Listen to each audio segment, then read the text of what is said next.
Hi, this is Tamsin, and today I am going to paint for you a sea urchin, and I hope you enjoyed this video. If you do, please don't forget to subscribe and click that notification bell so you can get notifications for our future videos. Also, I am going to provide a traceable for you to make it very easy if you decide to paint this one, and just check the description below. Most likely will be on my Facebook page.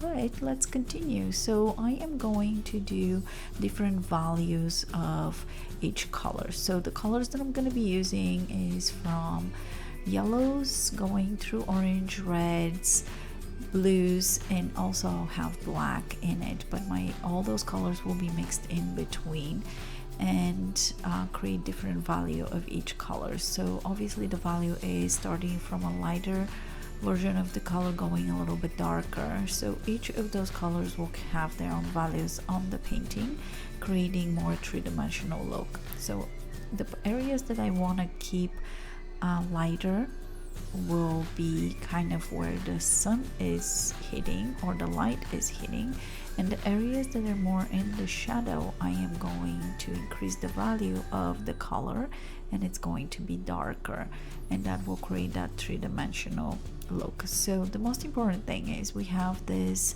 element that has lines, and those lines are lines are indents, and also we have this tiny little circles that are popped out, so they are more outies than innies, so we're gonna keep those very light. So we're again creating a three-dimensional look by keeping the lower value of the colors lighter in the areas that are hitting more light, and vice versa. So I am moving from the yellow to kind of a orange, and then darker either orange or red going downwards where the shadow is.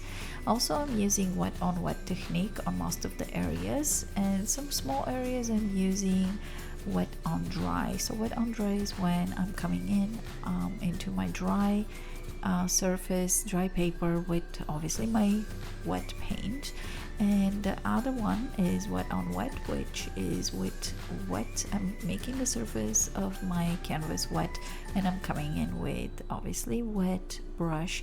But when I'm using the wet and on wet, the colors bursts into that wet pool of water and creates really cool elements. Now when we have a smaller area, it's kind of hard to control that, and it might cover too much space too fast, so it's better to use dry on wet on a smaller areas, like the ones kind of going towards the center of the shell.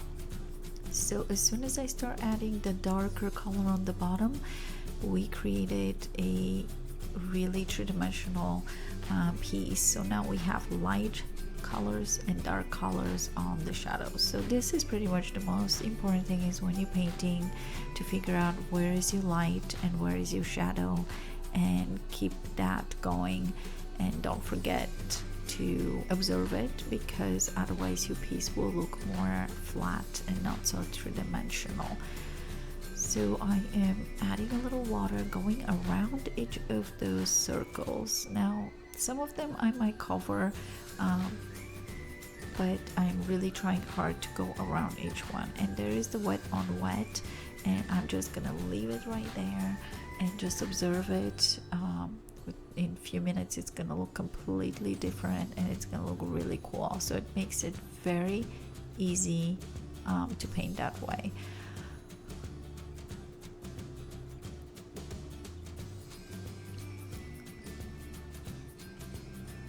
So on those little circles that we have, I will have to increase the value of the color, either with the same color, or I'm gonna add a different color right on the shadow side. So depending on where you put your highlights or where your light is hitting, the shadow is going to be the kind of the opposite direction. So my light is kind of on the top of the shell, so most of the shadows are pointed either at 7 or 8 o'clock.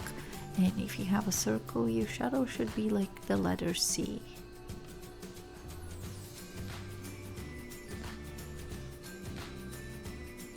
A lot of times when I add a color and I need to manipulate the color a little bit, I will wash my brush and dry it a little bit and then go in and manipulate that color, move it around, or even take part of the color away.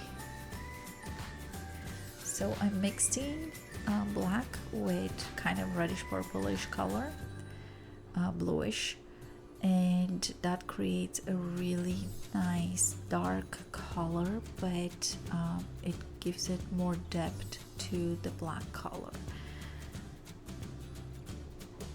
And just observe, even without adding the shadow on the ground, as soon as I added the really deep shadow on the bottom of the shell, how that piece popped dramatically, and it's turning into a really three-dimensional versus being flat. And obviously those lines are need to be a little bit darker because they are in a little bit more shadow than everything that it's popping out.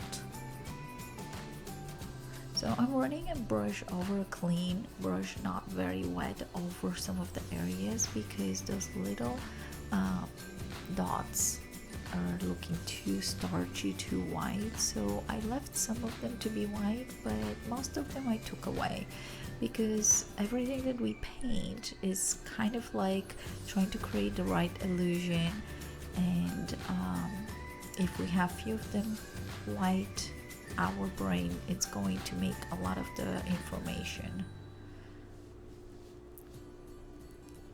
So I added a little happy color right here, a little bit orangey red, and just making that shell really bright and cool looking. And your shadows on the bottom are either U shapes or J shape. So the shadow is blue and black, very transparent. That's gonna be my first shadow that I'm adding, and then I'm gonna go in with a little bit more value, a little bit darker, and I'm gonna add the second shadow very close to my element, and that really makes it three-dimensional.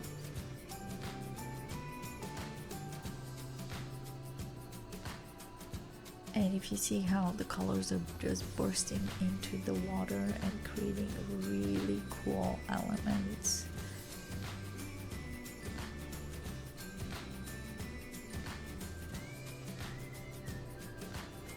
So a lot of times when I have an element that is a sea creature or sea shell or something like that, I'll add ochre to my background. But in this case I had a lot of yellows and oranges already in my main character, so I decided to not add that sand looking kind of a hue to my background because it was going to take away from the sea urchin shell.